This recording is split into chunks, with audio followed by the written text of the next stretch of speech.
In Sri Lanka, you'll often be held up by elephants crossing the road. For tourists, it's a big draw to the island nation.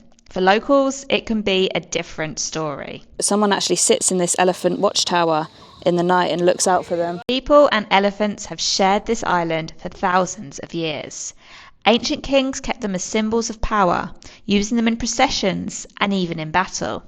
Later, colonial hunters killed them in huge numbers, while plantations replaced vast areas of their habitat. Today, elephants are endangered and protected by law, but living alongside them is still far from easy. Many elephants now roam outside protected areas, following ancient feeding routes that nowadays cut straight through farmland. They can trample crops overnight, damage water tanks, or even destroy homes.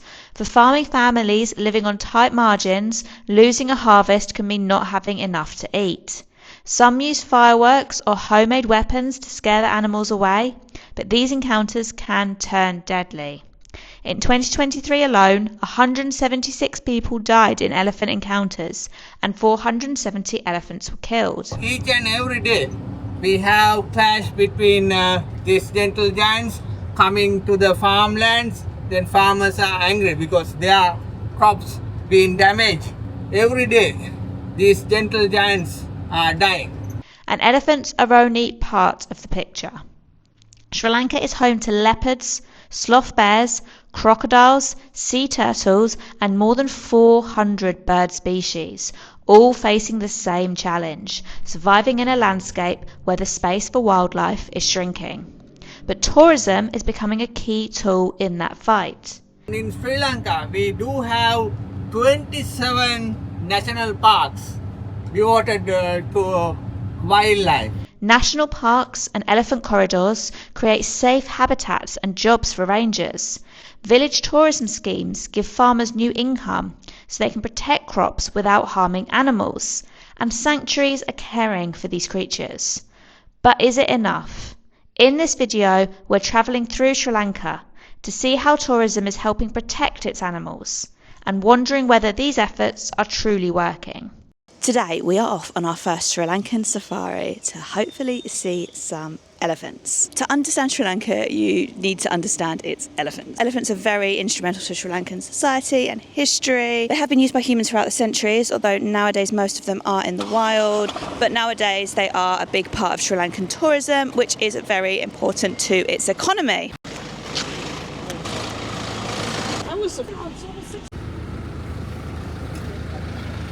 What's it called? Eco Park. It's just called Eco Park? Yes. Okay, cool. And I told you that we have 3 parks. The biggest park is the Mannar. At the moment it is flooded with the water because we have a big reservoir down there. Yeah. So adjacent we have the Puttalam National Park. After that, this is the Eco Park. So the gentle giants are roaming around these 3 parks. Understand. Since Mannar Park is flooded, gentle giants now in this park. Okay. So they have tracked down the elephants to this area. So we're just in one of these jeeps. We're in the same sort of one. It's your safari jeep style. And I think it is going to get rather bumpy as we go into the forest and try and find these elephants. Since the Mannar National Park is under water, so this gentle giant needs plenty of kilograms of lush green diet. Yeah. So they are coming to this park, this one and the Kaudula, and for the last 6 months they are roaming around this park. And end of this month, once the water level is going down on Mannar Lake, Mannar Reservoir, then the grass will come up on the river, not the river bank, the water banks. Then they will move. And then the great elephant gathering is happening on Mannar. And what month is the great elephant gathering? It's July and August. What's the bird called again? Green bee eater. Green bee eater. You can see it in a bit more detail here. Cool, a blue-tailed bee eater. There is a peacock there. It's just disappeared into the bushes, and I'd never even thought about this before, but peacocks are actually from Sri Lanka, and obviously they were brought by colonisers back to the UK, which is why we do have some in the UK, but obviously they're not native. It must be really important to have these parks. So they, Yes. you know, it's very important to keep the preservation of them. And Yes, because we are losing our forest cover day by day. For an example, in 1950s, our forest cover was somewhere around 35% of the total land. But unfortunately today, we only have something like 23% of forest cover. yeah, So we can identify the problem we are having here. We are claiming the forest land for our purposes. yeah, Then these wild animals losing their habitat. yeah, definitely. And there are plans to increase our forest cover, and they have set targets like in 2030 they want to increase our forest cover up to 30%. Okay. And it needs more work, more awareness among the people of Sri Lanka, and it should be coordinated by the authorities to achieve this number and make it reality.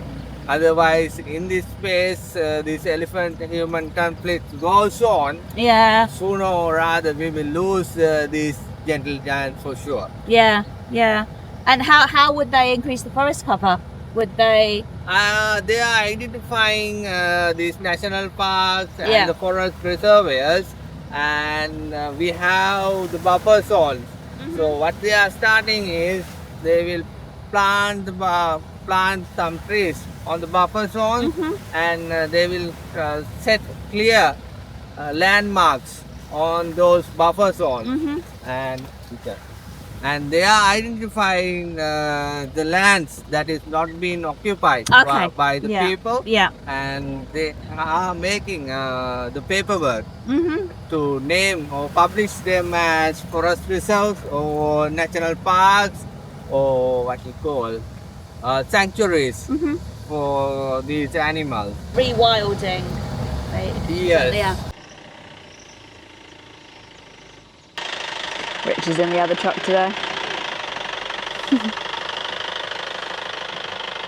Oh wow!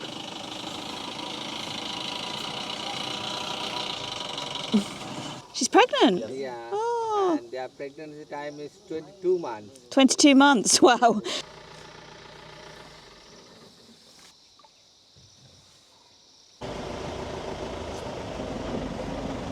So there's definitely a lot to talk about when it comes to seeing elephants in Sri Lanka.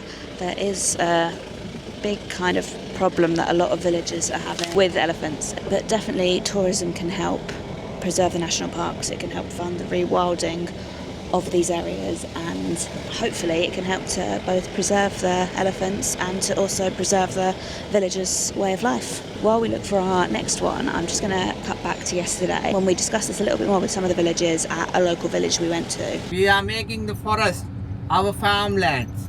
So these elephants are losing their natural habitat, and their elephant corridors are blocked by people's farmlands, roads and houses. They are putting electric fences. So each and every day we have clash between these gentle giants coming to the farmlands. Then farmers are angry because their crops being damaged by the elephants. So these farmers use brutal ways to flee the elephants. Sometimes they shot, sometimes they electrocute, sometimes they poison. So every day these gentle giants are dying. Every day we are losing man's life because these elephants are getting angry, and they are attacking the poor farmers or village children or women who's traveling along the roads. So every day we are losing lives, either a person or elephant. And the current government promised that they will resolve this matter, and we can see that good steps are taken place to avoid this elephant-man conflict in Sri Lanka. So they do have quite a lot of problems with elephants entering the land here and eating the rice and even acting aggressively towards the people. So someone actually sits in this elephant watchtower in the night and looks out for them. it's a real catch-22 situation, because obviously it's the elephants' territory, and you know the elephants' roots were all here, but also farmers have to farm, don't they? And obviously, if so the elephants have been like attacking children and stuff, which I don't think is really in their nature, but obviously when people are in their way, then that might happen. But you can see it from the elephant's perspective and the human's perspective on the small scale, definitely. But more needs to be done, I guess, to preserve the elephants' natural habitats and try and make sure they have enough space as well. So this is to keep out the elephants. Does it work to keep the elephants out? Yes, it is have something like pulse of electricity. So the elephant is always using his trunk to explore things. Right, okay. Once he put out his trunk, he feels the pulse of electrocution. He's not careful, Rich. Yeah, I don't need to worry so much. But it doesn't hurt them. It's just a little shock. Yes, not at all. Okay. And for the experience, once they have been taste this electric shocks, they remember the place. They remember that. Yeah. They are scared of the bomb wires. Yeah.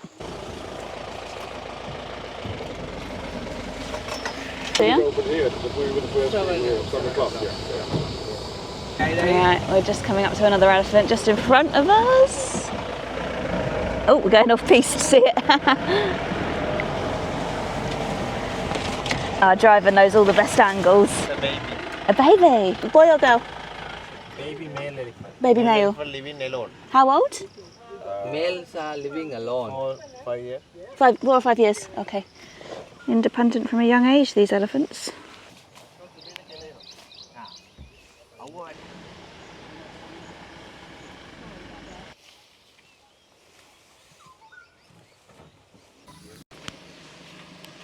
Yep, the elephants are coming, definitely.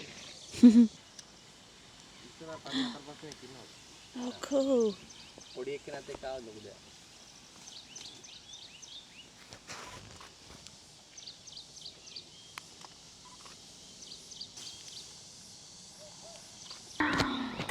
Oh my god.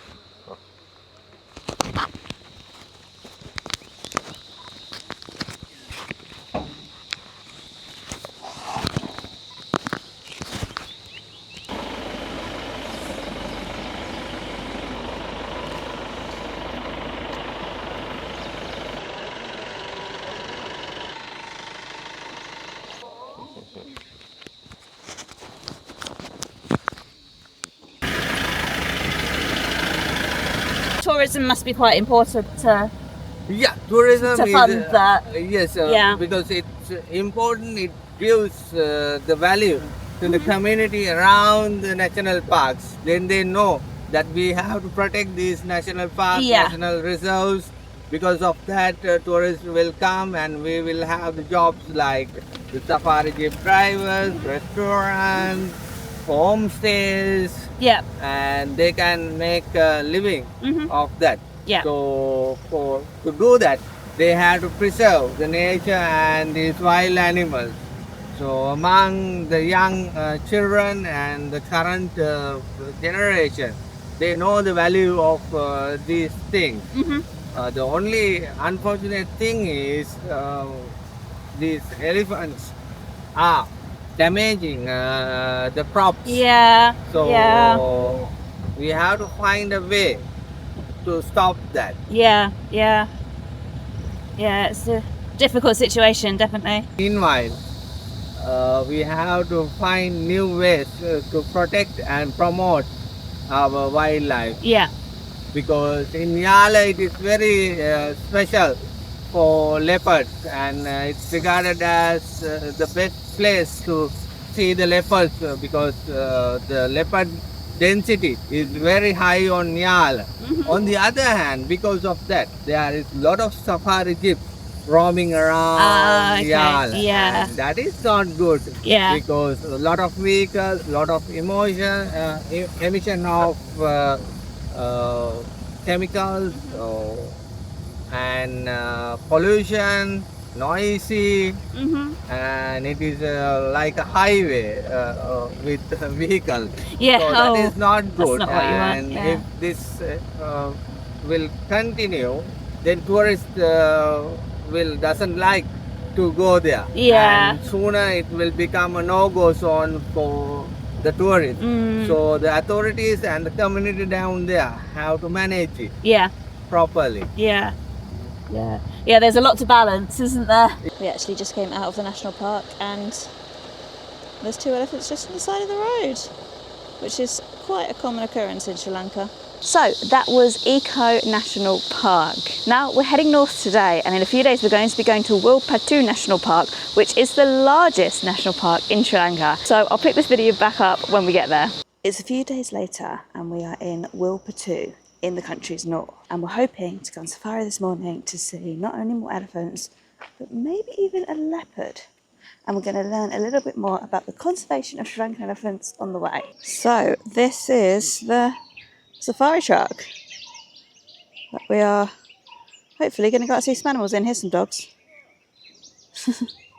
Wilpattu National Park sits in the northwest of Sri Lanka, and while it is definitely visited by tourists, it's not as popular as Yala National Park, which is a lot closer to Sri Lanka's main tourist sites. Wilpattu National Park is actually most famous for its willows, which are natural lakes that fill with rainwater. And it's also apparently world renowned for its leopard population. So we'll see if we see any of those today. This is the first 2 parks alongside with the Yala, that English named after wildlife sanctuaries. And in 1932 they make it National Wildlife Park. So is this an area where elephants traditionally lived? Yes. Like throughout the centuries? Of course. Yeah. These are their native inherit lands for these gentle giants. Right. Wilpattu National Park was off limits for years during Sri Lanka's civil war, as fighting and landmines made it too dangerous to enter. Time to time, the terrorists tries to sneak in through this national park. Once they manage and they kill 30 people inside, a park ranger and army personnel inside the Wilpattu National Park. Oh, wow. So at that time, yes, it was closed. Yeah. So was this Tamil tiger territory or not? This is not a Tamil tiger territory, but since this is something like 1,000 square kilometer national park, Yeah, so the territory is big. Easy to get They through, yeah. can Hide in hide. it. Yeah. easily. How did they close it? Because it's They such a close big it- area. Yeah, they close it means they don't allow any visitors Yeah. to come inside and have safari. Okay. But tourism. still people could get in. Oh, yeah, the Oh, Tamil so there's no tigers did. so there's no people in there. Yeah, okay. Yeah. I see what you mean. War ended. They they open part of the safari park, and they petrol because they have put special forces inside the park. Once they make sure the security is okay, then they open some parts of the park for tourists, not the whole park. I'm not sure if there's any way the camera's going to pick this up, but there is a leopard in the bushes there. I can't see it now. To the right of that tree. So the leopard is just here. I don't know if you can see it on camera, but I will try and overlay a very poor quality video that I took on my phone. But it is there. This leopard is male leopard Yeah. called Neluma. Niluma. Yes, his name is Neluma. Cool. And recently he has grown some tumor in his back legs like this, so we can't do nothing for that. Are they endangered at all? They are the apex predators Yeah. in this ecosystem, so they don't have natural enemies, and they do have big national park, so they are not going to the domesticated areas. Yeah. But the leopards around in our tea country having some problem Right. because hot plains and nearby tea fields, these mountain leopards are coming to domestic areas. So people are putting snares Are they? and sometimes they shot them. Yeah. So there are several what we call disappointing ends for these creatures. 4 years back, caught into a snare, a black leopard was killed. So that is very unfortunate because we have to protect these creatures, and community authorities has to work together to resolve the problem. What happened in our hill country, Nuwara, around Horton Plains, cloud forest, these leopards are roaming around the domesticated house areas, and they will catch the dogs and the goats and cattle. So then the owners get angry and they will put snares to stop it. Some snares are not for them, for wild boars and the wild animals, but still these giants will caught up in them and lost their lives. So we have to educate our younger generation about this, how valuable these creatures, and to maintain the ecosystem we have to respect to the nature, and we have to preserve these beautiful animals for the future generations, as well as we earn a lot of money through this safari tourism. So we have to protect them. So does having the national parks benefit the leopards as well as the elephants? Yes, because they have a safe place and some space to roam around. There is a crocodile. You should be able to see it on the camera, just here. Do the crocodiles have names?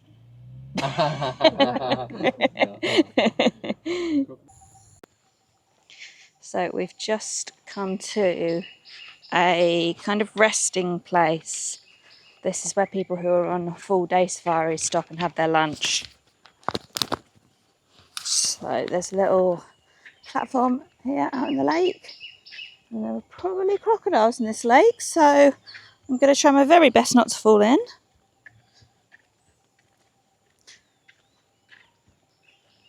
Ah, nice.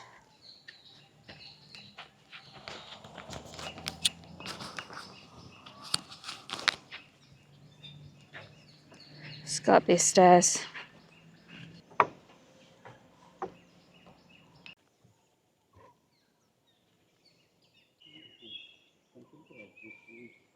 So we've seen all sorts of Sri Lankan wildlife so far today. As well as the leopard, we've seen deer, we've seen mongoose, we've seen a huge variety of birds, including the Sri Lankan national bird.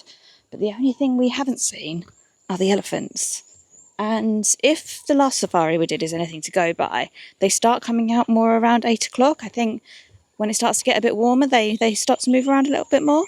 So hopefully we're going to go see them soon. We didn't actually see any elephants in Wilpattu, but we didn't mind as we'd already seen some in Eco National Park and we'd seen a leopard. And when we were heading back to our bus, we saw something even rarer. Oh wow! So these are really, really rare. Look, it's right up by the car. This is a sloth bear. Sri Lankan sloth bear is what they're called, yeah. Sri Lankan black sloth bear. So close. So we were really happy with our safari experience. Next, we headed up to Mannar, where we met a man who's protecting an animal that I did not even know existed in Sri Lanka. So we've just come to the Mannar Donkey Sanctuary, and we're just going to have a quick chat with the owner, who's going to tell us about the story behind this place. Hello! Oh, he likes my camera. I am Al-Jadir. So originally I'm from here. In Mannar we have a lot of donkeys, but no one look after the donkeys. So and also I connect with one of them. On the time we started to this program, people also hate the donkeys. It's a very different situation. But animal side, the donkey side is suffering. So that's the major reason we started this center to help the donkeys. Are you talking about how the relationship between humans and donkeys broke down? When during we started the this, when we started this project, so totally, I am also before 2010. I also had the donkeys. Okay, so you'd always grown up around. So when we connect with this project, after that we study more, and also we are the human. We want to look after the animals, mainly the donkeys. So after that we also changed our mind. And when we started this program, the local community stopped this project. It's a 4 years delay to start this project. The 4 years time, the local community say don't want this project for village. And now the people are changes them. So they are seeing here what happening. Yeah. And before this a forest area, no one come here. But now 6-7 years later, it's a tourism place. And many locals and foreigners are coming. The people also start to talk language, and small business are growing around. So before no one know this village, but now the global level people know this place. Yeah. So this is changes, but anyway, still we need to change the local mind. Slowly it's coming out. Yeah. So and now when we started, no one called for us to help the donkeys, but now many locals are calling to us to any rescue or whatever. The people are calling, so that's meaning it's change. Okay. So You've changed the local mindset. Yeah. it's Oh, that's change. really nice. Yeah, and historically were donkeys very important to Mannar Island? Were they very more numerous than they are now? Or? Yeah, this is very important. It's historically, Mannar has some traditional thing. Dong is also same. So the dong is very important for Mannar. So now we are calling Dongi Town, Mannar. Donkey Town. Yeah. So now, any other districts don't have donkeys. So only Mannar and Puttalam. So Mannar is the best place for the donkeys. Okay, so it's like the centre of the... Yeah. the- So Why is it the climate? Is it because it has more of a like sea breeze or no, a little bit I cooler? saw here when the wet season, the dong is getting injury and the cold climate is not suitable for the dong. I think the Arabs bought the donkeys for whole Sri Lanka, but finally the donkeys are staying the two right. Kalpiti also same climate. So the donkey need it hot and hot sand to sleep, Right. and also the sea water is best for the hoof. And it's, Okay. naturally the donkeys connect this climate. Yeah. Yeah. It's very Yeah. Oh, interesting. Oh, cool. So have you found it's increased more international tourism to the island? Yeah, we are very happy. Oh, to good, do this good. one. We need Yeah. more tourists. Mainly, so many tourists coming to Sri Lanka, but they are only using the time for the south. Yeah, yeah. So many people they don't know. They don't. I don't know why, but many people they don't come to north. But the north is very important in Sri Lanka. So and it's historically many things connected with this Mannar and Jaffna and this area. Mainly Mannar is a very important. Yeah, Sri Lanka yeah. is connected with Rameswaram and other countries. And coming across We have a India, lot right? of historical things in the past. And Yeah, of course. There's about 20 donkeys here at the moment. Oh, including this one who seems to have broken free. And they're being looked after. A lot of them are wounded or being found sick or otherwise. And they all seem all right. I don't know if there's a few others who are maybe in more isolated places if they're more poorly. But these all seem all right, don't they? Like in places all over the world, Sri Lanka's animals face an uncertain future. Tourism alone can't solve the pressures of shrinking habitats and human-wildlife contact, but it can strengthen the work already being done by Sri Lankans to protect them. Every national park entry ticket, every locally run wildlife tour, and every village day that supports alternate livelihoods adds weight to these local efforts. The challenge now is making sure the benefits reach the communities and landscapes that need them most. Thanks so much for watching this video. I hope you've enjoyed it.